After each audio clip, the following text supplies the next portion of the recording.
Welcome to the Friday press conference ahead of this weekend's season-opening Australian Grand Prix. Joining us today from left to right, we have Christian Horner, Mattia Binotto, Toto Wolff and Cyril Abiteboul. The world of Formula One is still reeling from the news that FIA race director Charlie Whiting passed away in the early hours of Thursday morning. Some of the drivers gave us their thoughts yesterday, and I'd like to get your memories of Charlie as well, starting with you, Toto. It was a total shock when we received the news yesterday, because you see somebody every day and the day before, and then he's gone and reminds us what is important in life. And we are all going at an incredible pace from race to race, and then it can get you like this. But Charlie was an unbelievable person. If you are in that position over so many years and then years and years, and you still don't make a lot of enemies, that shows your character. And he was always well balanced. You could seek him for guidance. He would always, when it was difficult within the regulations, to really get down to the bottom and interpret certain things, he would give you a common sense answer that you could work with. And he was just a reference point that will be dearly missed. And there's a huge hole at the moment that needs to be filled. But for us, the person Charlie that strolls in the morning for coffee and was just a decent man, and I'm really sorry for his family and in these terrible times. Thank you. Mattia. From my side, I can only join the words of Toto. Charlie was an incredible person, very great. It's a huge loss for the entire sport and a huge loss for F1. I think we should thank him for the entire contribution he did to the safety in F1. I think it's something we remember. But certainly he was such a great person, as Toto said. It's quite incredible from one day to the other. And again, I think it's how precious is the life. But all great memories, fantastic guy. Thank you. Christian? Yeah, I mean, it's a huge shock for everybody. Obviously been working with him for 20 years now, and to get the news yesterday, first of all, is disbelief. Charlie was one of the good guys. He was a racer. That was his background.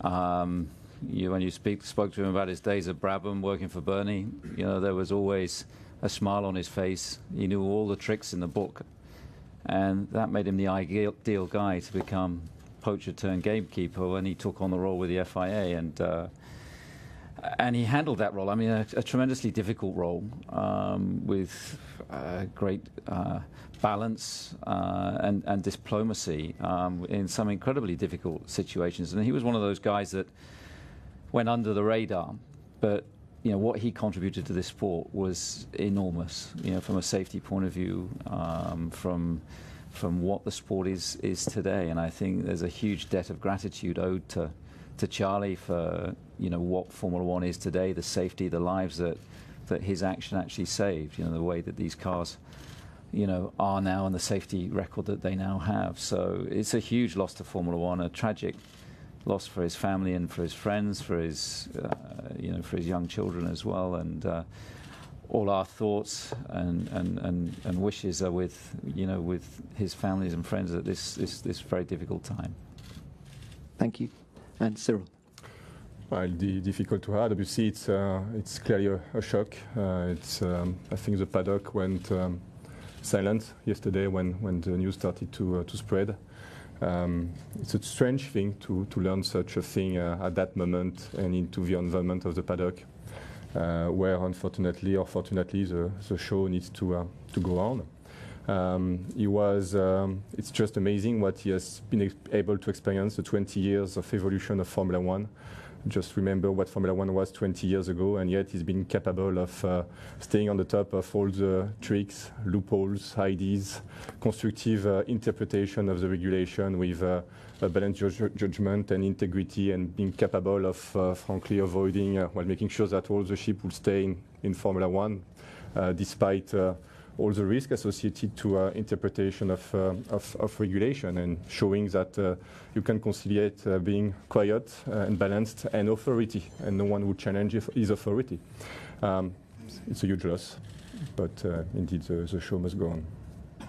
Thank you.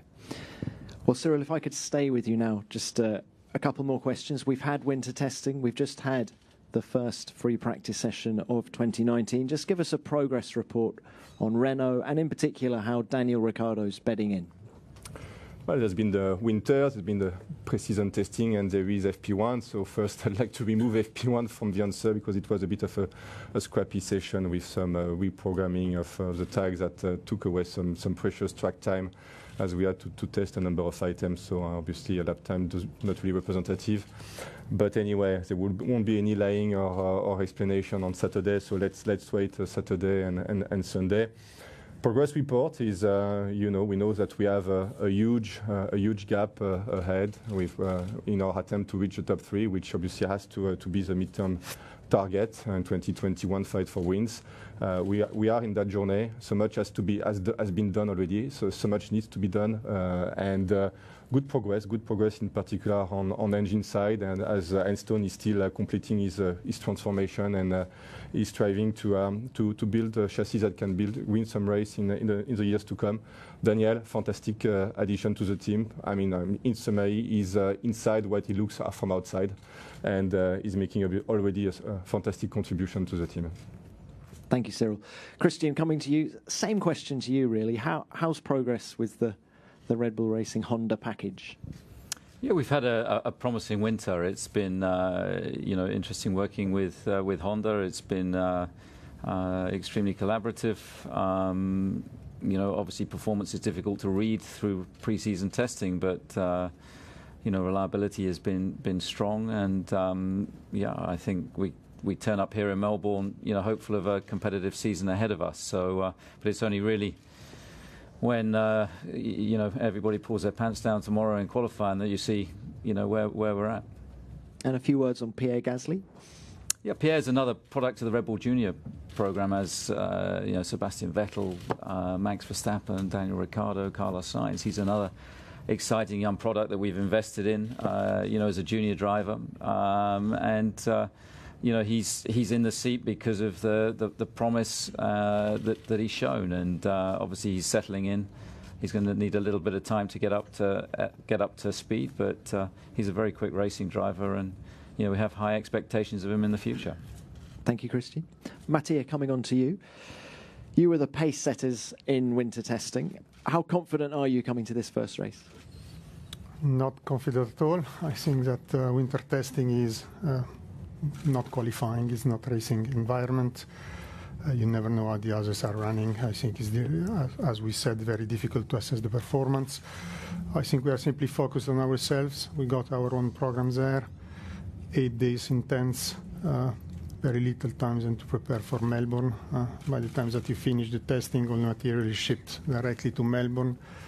So I think it's really by here that we start understanding who is the fastest or not. I think that our competition, our challenges are very strong.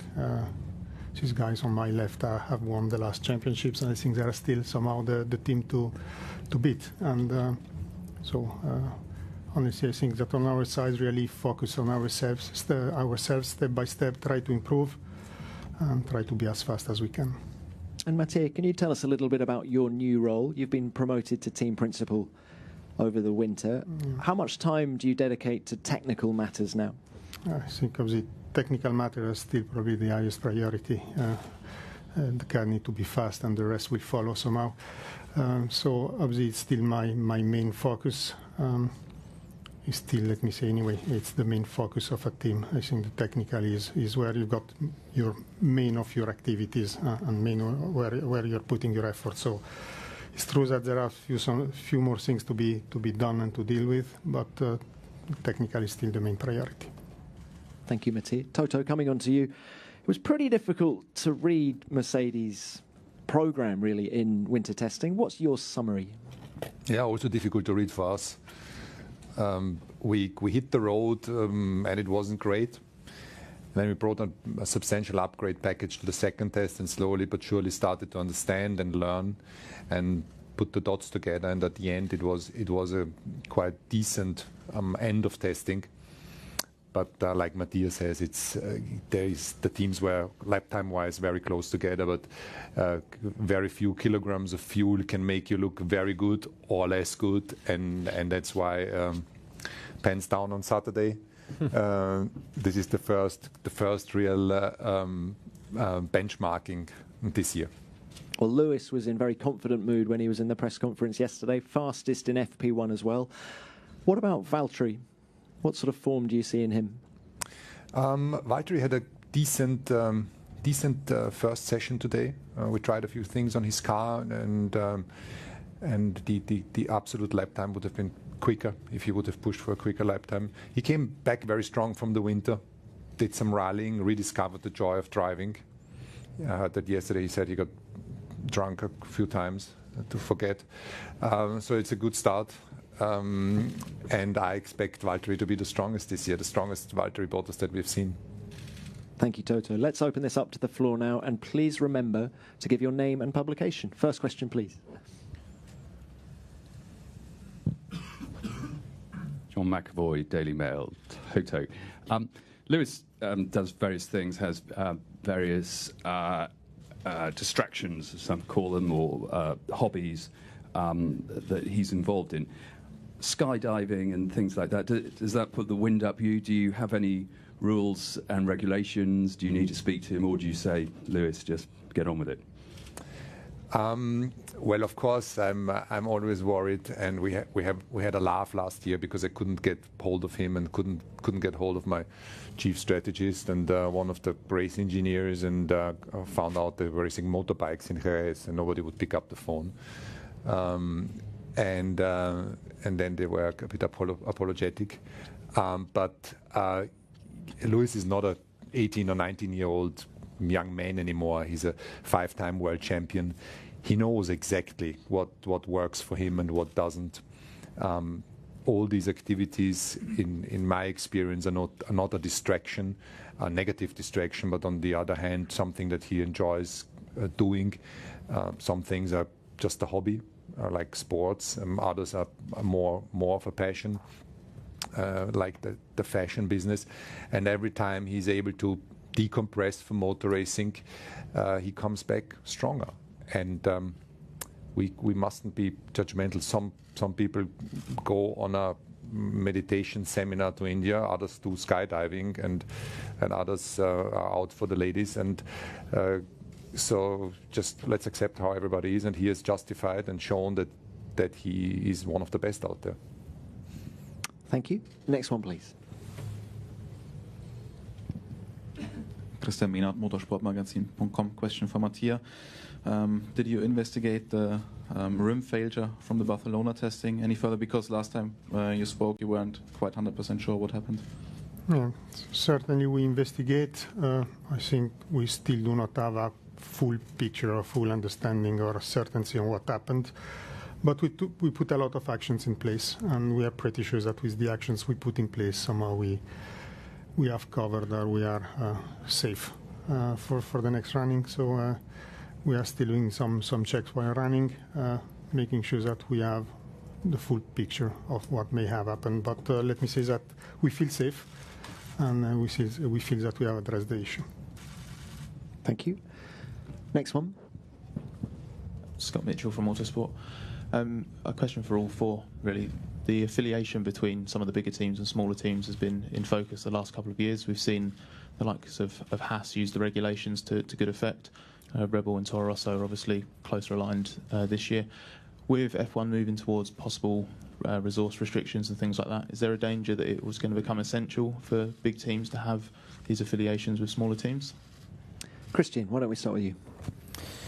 Well, I think mainly the benefit is for that of the smaller teams. So there wouldn't be a Haas if that modern model wasn't available. And I think the affordability of Formula One is extremely expensive. So Toro Rosso, they're using obviously an awful lot of components from RB14.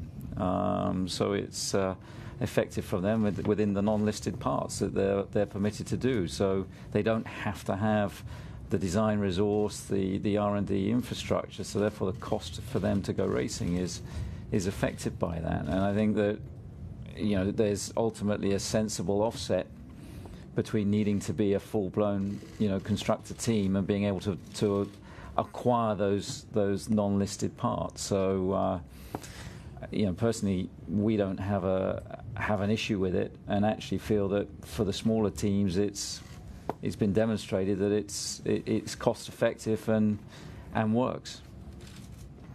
Thank you, Christian. Mattia?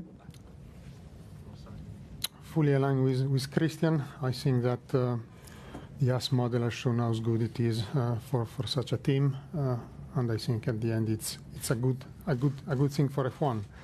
So as well, looking ahead, I think it's if there are any concerns, I think it's up to us to understand what are the concerns and make sure that we are mitigating or avoiding them.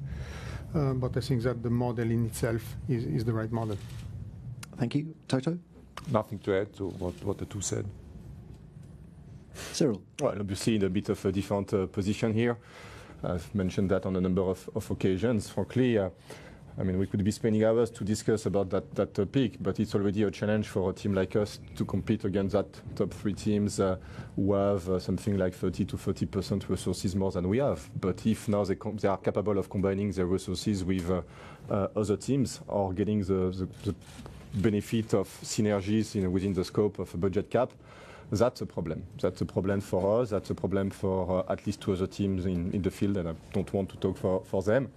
But that could also be a problem for a new entrant willing to enter in Formula One and willing to be competitive. So that's a serious topic, because it may be that we are now saying that, okay, we have three top teams, and that will be it. And anyone joining will have to accept that they will not be in a position to be competitive. So I'm not here to complain or moan. We know the regulation, but obviously we are extremely careful about what's going to happen in 2021. For now, we are not convinced about the safeguards or the measures, the containment measures that have been put forward, despite the fact that you can trade some parts in the context of budget cap. But we will continue to work with governing bodies to hopefully get to a more satisfying outcome. Thank you, gentlemen. Let's go on to the next question, please. Ben Hunt from The Sun. Just to follow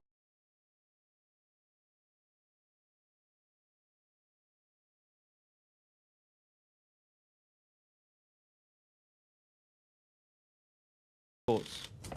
Cyril, let's start with you this time. I've just been through that very recently.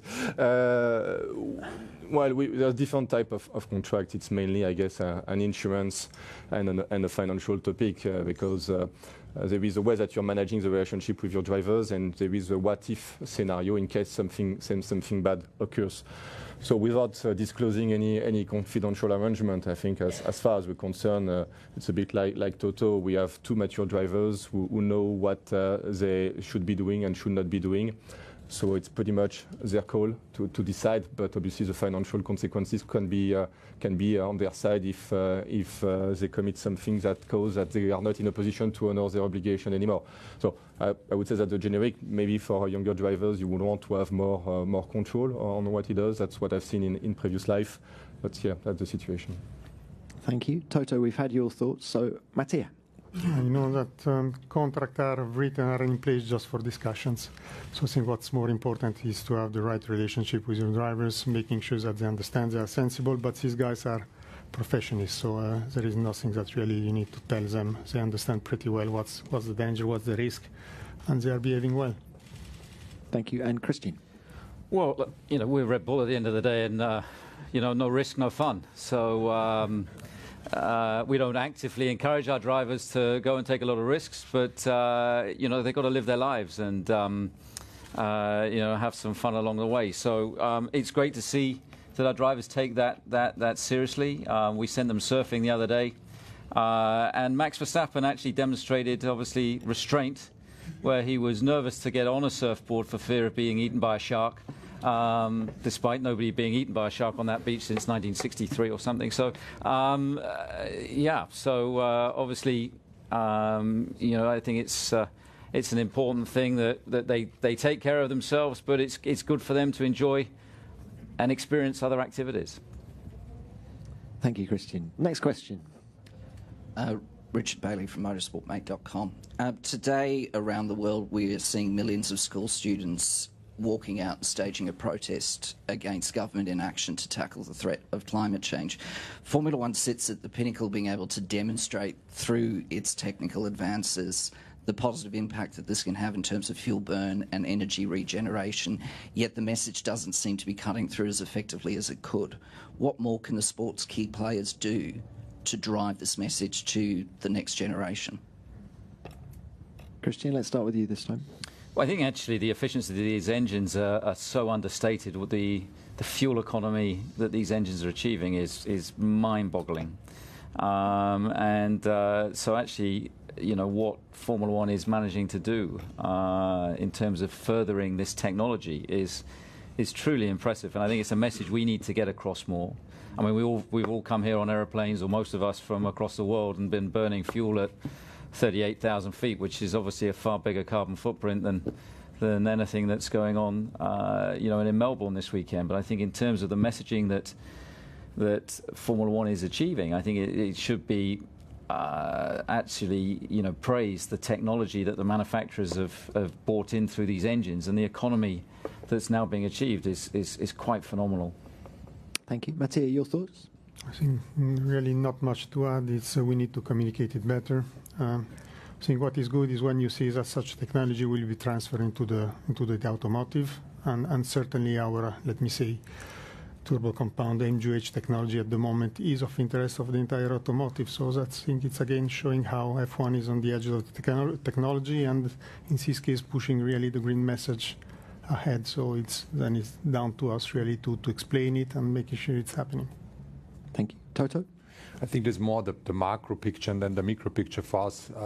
My teenage children are on the road, on the street today, walking out of school, and I find it really strong that this young generation wants to actively take care of what the future is, and there is this overwhelming problems burning fuel in the airplanes. I've read most recently the 15 largest container ships have as much sulfur emissions as 760 million cars. And the plastic that ends up in the seas is a phenomenon that we can even see in Europe every summer. And I think these things need to be tackled. And when we look into our microcosmos, is like Christian and Mattia said, those engines have all the energy recovery that you can find in the most modern road cars. We have battery technology, we have energy recovery through various systems, and they have become more and more efficient, and they are very much at the forefront of technology that eventually ends up in road cars. And each of us has the duty, be it in our little small world, of not using plastic bottles anymore, or looking after our own environment in the same way as the guys being involved in Formula One, making sure that the right message is transported into the world, that these engines are the most efficient and the most green engine that have ever existed. Thank you, Toto. And Cyril? Well, I guess it would be up for the new generation to demonstrate whether or not it's still relevant to race in cars and go around in circles around the world. But at our level, I think it's important that Formula One remains at the edge of what technology has to offer. I mean, those engines are just fantastic, as Christian and Mattia were saying. Average efficiency of an internal combustion engine is in the region of 30% to 35%. We are above 50% in Formula One. That's massive. If this type of efficiency was affordable for all mass market products, that will be a massive contribution to CO2 emission. And so that's something we need to keep at the edge of. In future, we're talking about e-fuel, synthesis fuel that will be not composed of fossil energy. This type of thing could be game changer. We need to make sure that Formula One remains a demonstrator for game changers. Thank you, Cyril. Right, next question, please. Louis Decker, NOS, for all of you. Do you agree that 12 teams is a necessity for Formula One? Or do you say the recent past proves that it might be a bad plan? Cyril, we'll start your side this time.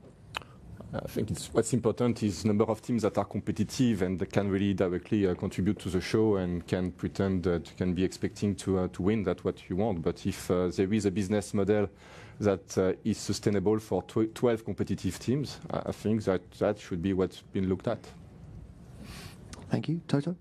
I think it's important that the starting grid looks complete and that for the live spectators that you see lots of cars going around the track. But I think we're in a decent place right now for Formula One and the value of the teams. It's more important to keep those franchises limited, to attract the best brands to enter or participate in existing teams. I think that is the most important going forward.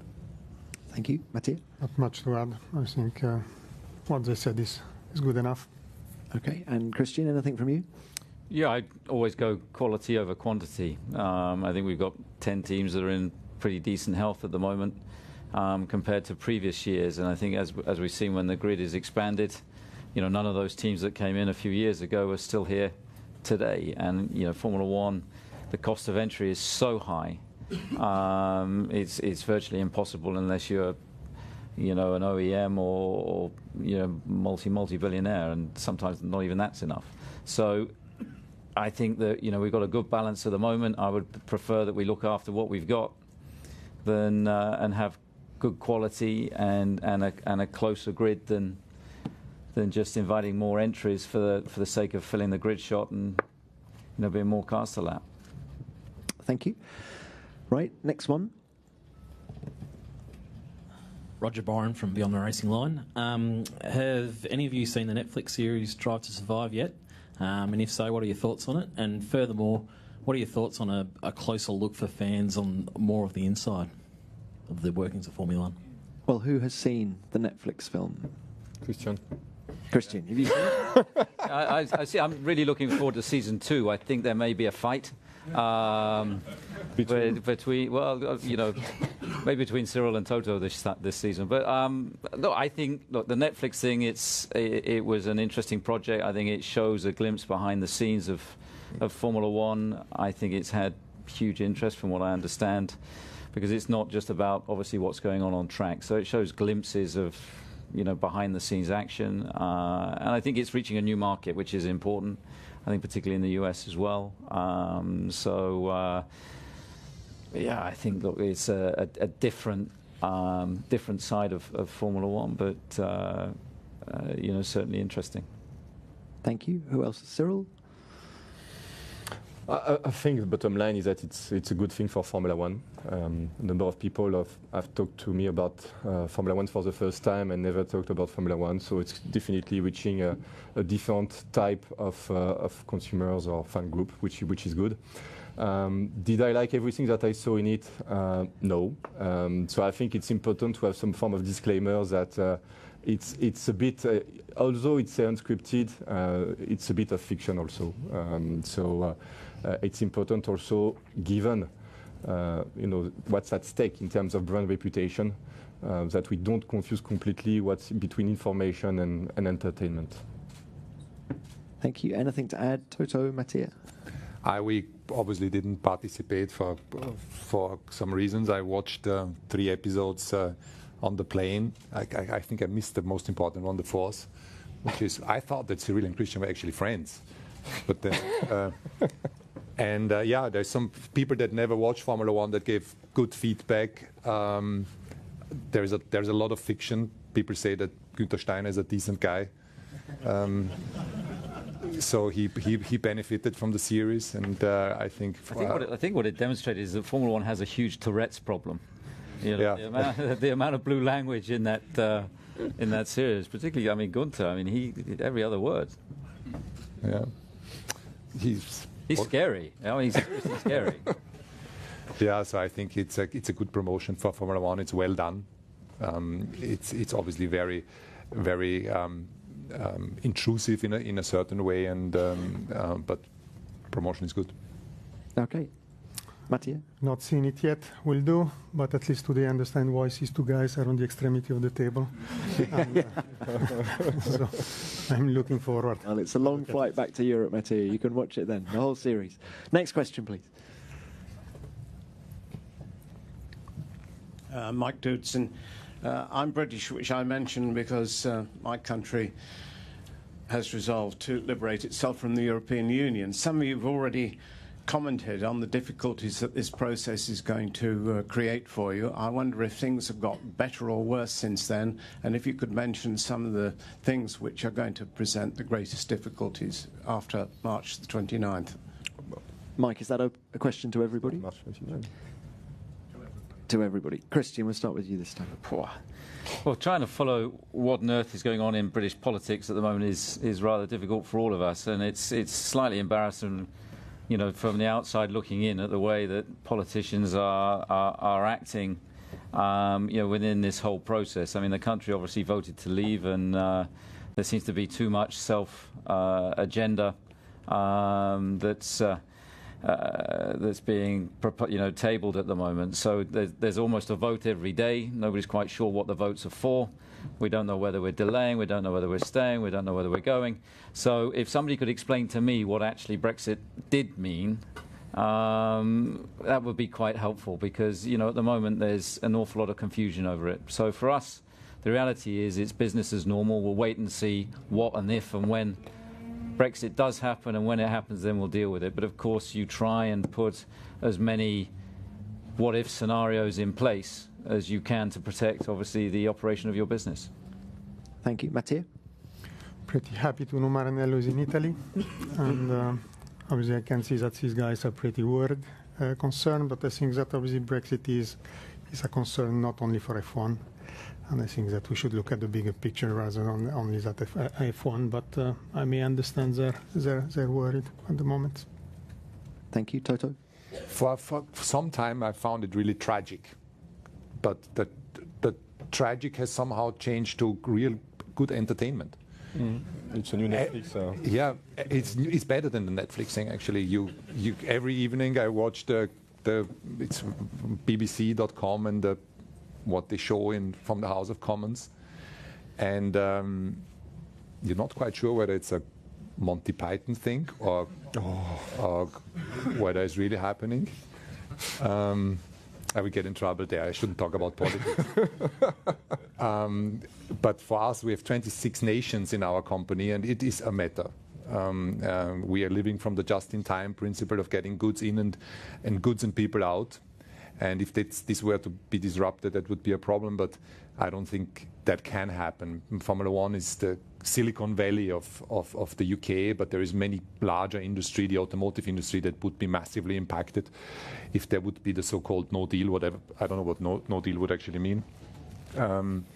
But I think that at a certain stage, common sense needs to prevail. I would hope so. Thank you, Toto. And Cyril? Well, I have nothing to add, really. Indeed, we looked at the options. We tried to make plans. Apparently, it's at least a pushback, so 29th of March, I understand, is not the deadline anymore.